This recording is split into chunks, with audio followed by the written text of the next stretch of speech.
समाज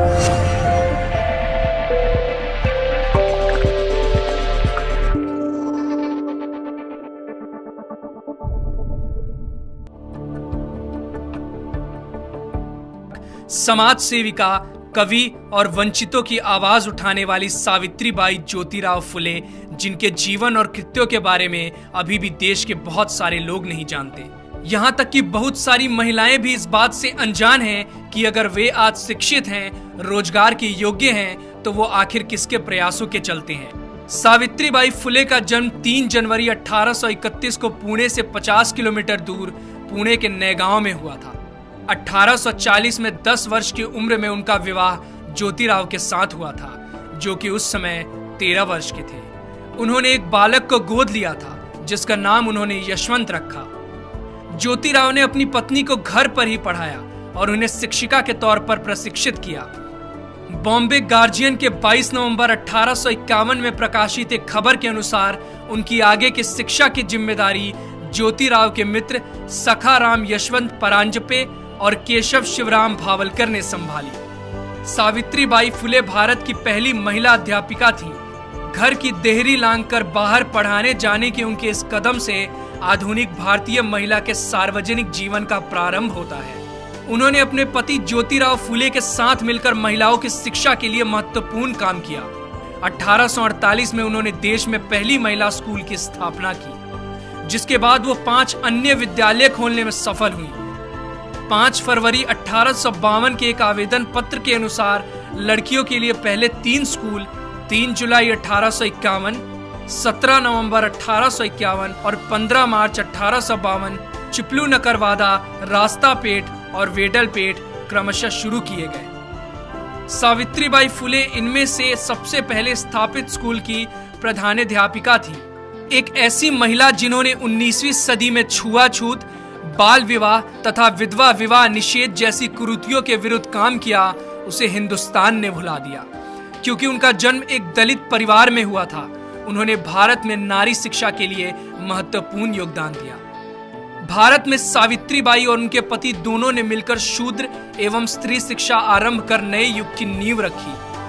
सत्यशोधक समाज की स्थापना 24 सितंबर 1873 को हुई और सावित्रीबाई फुले इस संस्था की एक अत्यधिक समर्पित कार्यकर्ता थी। ये संस्था कम से कम खर्चे पर दहेज मुक्त और बिना पंडित पुजारियों के विवाहों का आयोजन कराती थी। इस तरह का पहला विवाह 25 दिसंबर 1873 को संपन्न हुआ। सावित्रीबाई के मित्र बाजूबाई निम्बंकर की पुत्री राधा और सीताराम जाबाजी अल्हाट की शादी पहली सत्यशोधक शादी थी। इस ऐतिहासिक अवसर पर सावित्रीबाई ने स्वयं सभी खर्चे वहन किए। इस प्रकार के विवाहों की पद्धति पंजीकृत विवाहों से मिलती जुलती होती थी, जो आज भी भारत के कई भागों में पाई जाती है। पूरे देश के पुजारियों ने इन विवाहों का विरोध किया और वे इस मुद्दे को लेकर कोर्ट में भी गए। फूले दंपत्ति को कठोर परेशानियों का सामना करना पड़ा, किंतु इससे वे अपने पद से विचलित नहीं हुए। 4 फरवरी 1889 को उन्होंने अपने दत्तक पुत्र की शादी इसी पद्धति से की। यह विवाह आधुनिक भारत में पहला अंतरजातीय विवाह था। सावित्रीबाई पूरे देश की महानायिका हैं। जब सावित्रीबाई कन्याओं को पढ़ाने के लिए जाती थी, तो रास्ते में लोग उन पर गंदगी, कीचड़, गोबर, विष्ठा तक फेंका करते थे, जिसके कारण वो एक साड़ी अपने थैले में लेकर चलती थी और स्कूल पहुंचकर गंदी हुई साड़ी को बदल लेती थी।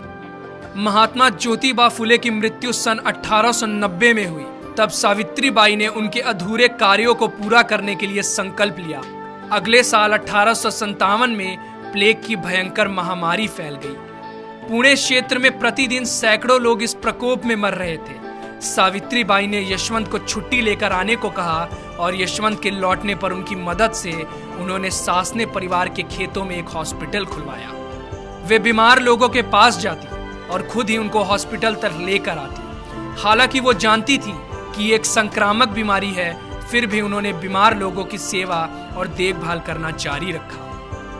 जैसे ही उनको पता चला कि मुंधवा गांव के बाहर महारों की बस्ती में पांडुरंग बाबाजी गायकवाड़ का पुत्र प्लेग से पीड़ित हो गया है, वो वहां गईं और बीमार बच्चे को पीठ पर लादकर हॉस्पिटल लेकर दौड़ी। इस प्रक्रिया में यह महामारी उनको भी लग गई और 10 मार्च 1897 को रात 9 बजे आखिरकार उनकी सांसें हमेशा के लिए थम गई। दीनबंधु ने उनके मृत्यु की खबर को बड़े ही दुख के साथ प्रकाशित किया। जो लोग पीठ पर अपने पुत्र को बांधकर दुश्मन से लड़ती हुई लक्ष्मीबाई की बहादुरी का गुणगान करते हैं, उन्होंने इस महिला की बहादुरी को पूरी तरह से नजरअंदाज कर दिया है, जिसने अपनी पीठ पर लादकर एक बीमार बच्चे को बचाया। उनका पूरा जीवन समाज में वंचित तबके, खासकर महिलाओं और दलितों के अधिकारों के लिए संघर्ष में बीता। उनकी एक बहुत ही प्रसिद्ध कविता है जिसमें वो सबको पढ़ने लिखने की प्रेरणा देकर जाति तोड़ने की बात करती है। जाओ, जाकर पढ़ो लिखो, बनो आत्मनिर्भर, बनो मेहनती, काम करो ज्ञान और धन इकट्ठा करो। ज्ञान के बिना सब खो जाता है, ज्ञान के बिना हम जानवर बन जाते हैं। इसलिए खाली ना बैठो, जाओ जाकर शिक्षा लो। तुम्हारे पास सीखने का सुनहरा मौका है, इसलिए सीखो और जाति के बंधन को तोड़ो।